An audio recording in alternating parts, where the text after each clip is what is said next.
नमस्कार, मैं हूं आपके साथ अनुष्का राय और आप देख रहे हैं तक्षित न्यूज।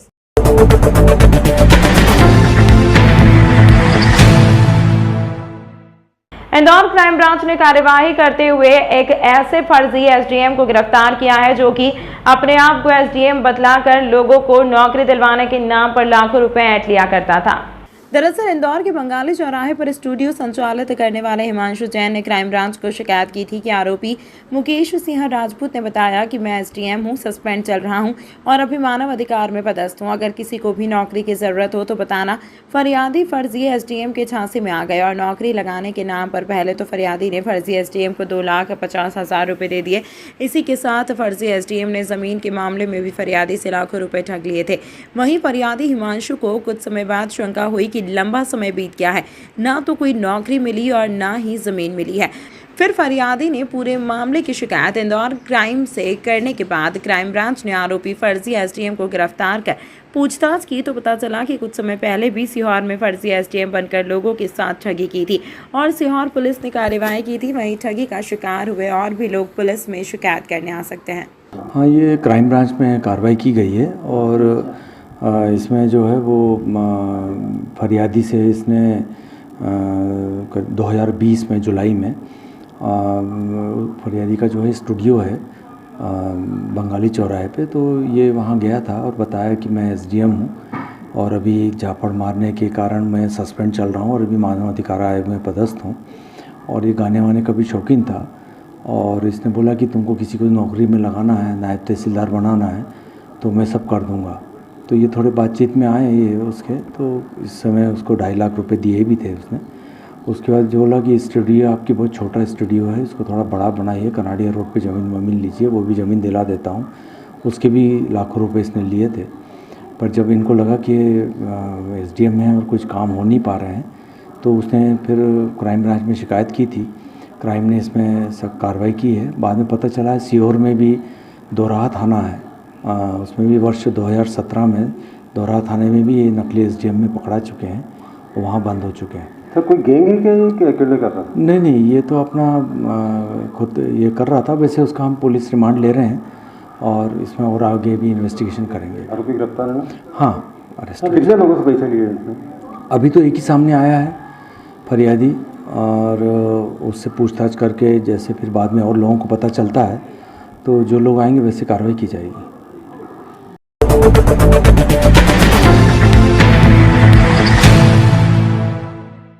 खजराना चौराहा पर लगे पेड़ों का आज इंदौर विकास प्राधिकरण सहित भाजपा नेताओं ने किया पूजन।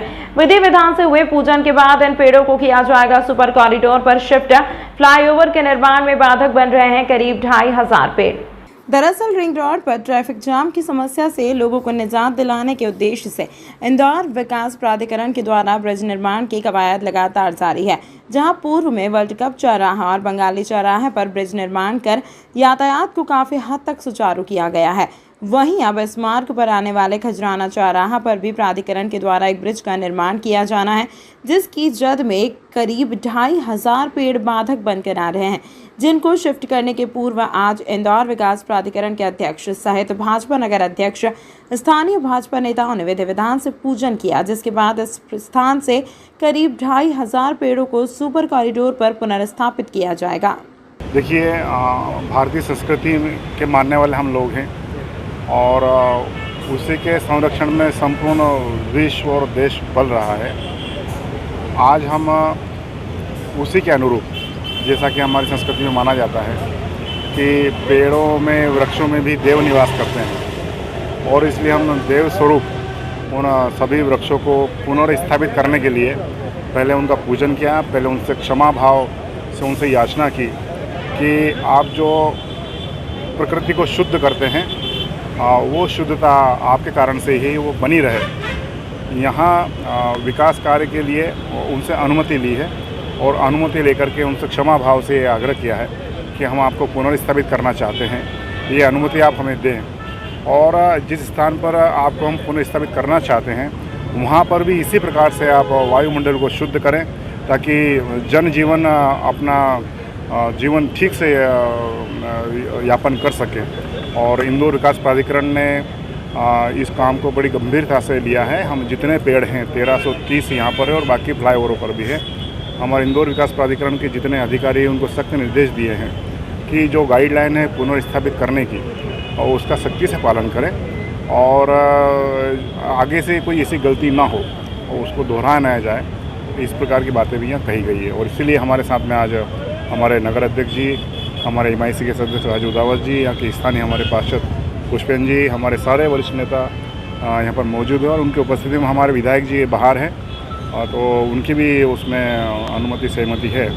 और हम सब मिल करके इस शहर के विकास के लिए लगातार इस प्रकार के कार्यक्रम और गतिविधियाँ चलाते रहें। मुझे लग रहा है कि इसके बाद फ्लाईओवर की इस काम को और गति मिल जाएगी और शीघ्र इस काम को हम पूरा करेंगे। इधर आप पूजा अर्चना कर रहे हैं और भौलपुरा चौराहे पर पेड़ कट रहे हैं। मैंने पहले बताया कि विकास और पर्यावरण इन दोनों के बीच में संतुलन बनाना ये हमारी पहली प्राथमिकता है और इसलिए हमने ये तय किया है कि ट्रांसप्लांट यदि हम जिन पेड़ों को करेंगे वो 100% जीवित होकर के और जैसा ऑक्सीजन और जैसा पर्यावरण शुद्धिकरण का यहाँ वो कर रहे थे वैसा ही वो वहाँ लागू हो जाए। इसलिए हमने भावनाओं से जोड़ते हुए और हमारी जो संस्कृति में वृक्षों को देव मानते हैं उस भावना को व्यक्त करते हुए आज यहाँ पूजन किया है।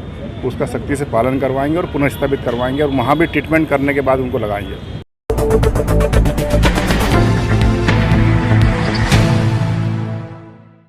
एक मुखबधिर महिला अपनी गरीबी से इतनी परेशान हो गई कि वह अपने छोटे बच्चे के साथ रेलवे ट्रैक पर आत्महत्या करने जा रही थी, लेकिन उसके पहले उसने अपना एक साइन लैंग्वेज में वीडियो बनाया और मुखबधिर संस्था को भेजा, जिसके बाद यह बात कलेक्टर तक पहुंचाई गई। कलेक्टर को जानकारी मिलते ही महिला को आर्थिक सहायता दी है।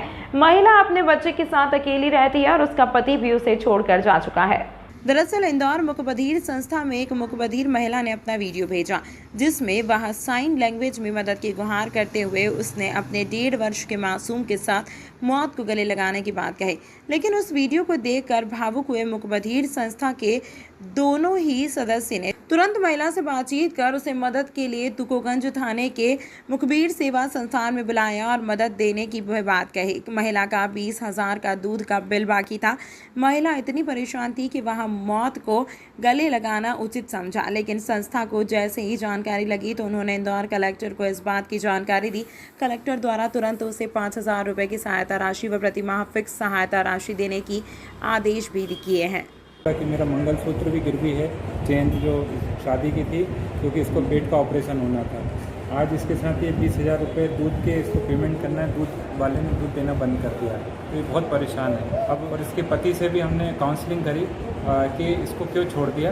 अब जाके थोड़ी सी सेटल हुई है, क्योंकि बोले पति भी नहीं है, खाना खाने के लिए, पानी पीने के लिए कुछ भी, मतलब बहुत गरीबी भरी है, तो इससे अच्छा मर जाना अच्छा है। लेकिन हमने इसको समझाया कि ये कोई सॉल्यूशन नहीं है। और अभी महिला बाल विकास के जो भदौलिया सर हैं उन्होंने कहा है कि 4,000 रुपये फोस्टर केयर में मदद करेंगे, हर माह उसको बच्चे के लिए मिल जाएगी। कुछ नगद राशि देने के लिए हाँ, बेडेकर सर ने 5,000 रुपये की नगद राशि तत्काल रिलीफ के लिए दी है।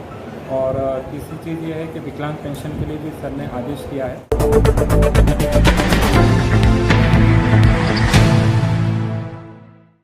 शहर में बनने लगा भिक्षुओं का आतंक। पैसों के लिए जबरदस्ती करने और पैसे छीनने की घटनाएं आ रही सामने। निगम ने शहर को भिक्षु मुक्त बनाने का चलाया हुआ है अभियान। दरअसल पूरा मामला इंदौर के सरवटे बस स्टैंड के पास का है, जहां कुछ महिला भिक्षुओं ने चलती ऑटो रिक्शा से सवारी के पैसे छीन लिए। जहां इसका विरोध करने पर वहां पर मौजूद अन्य भिक्षुक महिलाओं ने युवक के साथ जमकर विवाद किया। वहीं राह चलते कुछ लोगों ने इस पूरे विवाद का वीडियो बना लिया, जो सोशल मीडिया पर जमकर वायरल हो रहा है। हालांकि इंदौर नगर निगम इंदौर शहर को भिक्षुक मुक्त करने की बात कर रही है, लेकिन दूसरी ओर इस तरह की वीडियो इंदौर के भिक्षुक मुक्त अभियान पर सवालिया निशान खड़े कर रहे हैं। ना क्या भैया, वो है ना, ये भैया उसको बिठा के लेके जा रहे थे, तो ये ना ऑटो वाले भैया है ना, इनने देखा, उनने जबरदस्ती जेब में हाथ डाल के उन लेडीजों ने सबने पैसे निकाले गाड़ी में, थाने पे सबको लूटते हैं। यहाँ लूट रहे हो या पैसा चोरी चमारी हो रही है? बोले हम लूट रहे, बोलो अरे पैसे छीन के भग गया वो गरीब के बेचारे के पैसे लेके भग गया और ऐसे पैसे चोरी चमारी कर रहे हैं। यहाँ तो कई लोगों के साथ छीना झपटी करते रहे आए दिन। किसको दोषी मानते हैं आप? मैं तो प्रशासन को दोषी मानता हूँ कि प्रशासन के लिए।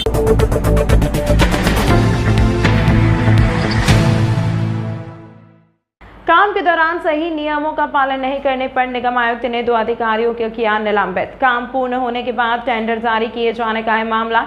इस मामले में नेता प्रतिपक्ष ने भी की थी शिकायत। दरअसल नगर निगम जोन क्रमांक 1 वार्ड क्रमांक 9 में नगर निगम के जोनल अधिकारी अवधेश जैन व सहायक यंत्री दुबे को निगम आयुक्त द्वारा निलंबित किया गया है। इन दोनों ही अधिकारियों द्वारा पूर्व प्रधानमंत्री स्वर्गीय अटल बिहारी वाजपेयी के जन्मदिन पर उनके नाम के गेट का लोकार्पण का प्रोग्राम किया गया था, जिसमें उस गेट के निर्माण का टेंडर नगर निगम अधिकारियों द्वारा 1 महीने बाद निकाला जा रहा था, जिसकी शिकायत नेता प्रतिपक्ष चिंटू चौकसी द्वारा निगम आयुक्त को की गई थी। जिसके बाद निगम आयुक्त द्वारा मामले को सही पाते हुए जोन 1 के जोनल अधिकारी अवधेश जैन व उपयंत्री प्रवीण दुबे को निलंबित किया गया है।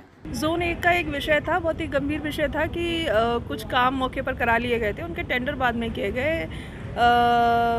इस संबंध में उपयंत्री और जेडो को निलंबित किया गया है। कोई भी जो निगम में काम करने का तरीका है वो हम लोग अपने जो शासन के नियम हैं उनके निर्देशानुसार काम करते हैं, लेकिन इस तरीके की लापरवाही या इस तरीके का काम करना जो सही तरीका नहीं है काम करने का, इसी के लिए इनके खिलाफ कार्रवाई की गई है।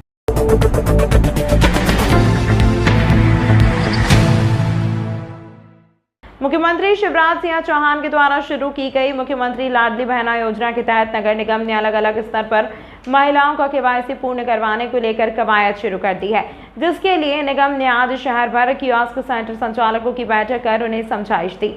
दरअसल इस योजना के तहत सभी पात्र महिलाओं को अपने खाते में केवाईसी एक बार फिर कराना होगी, साथ ही बैंक में डीबीटी सुविधा भी चालू करवाना होगी, जिसके लिए नगर निगम के द्वारा पूर्व में शिविर लगाकर इस काम को करवाया गया था। वहीं आज नगर निगम आयुक्त द्वारा इस अभियान को लेकर शहर के सभी कियोस्क सेंटर के संचालकों के साथ बैठक कर केवाईसी करने और कोई भी शुल्क न लेने की बात कहे।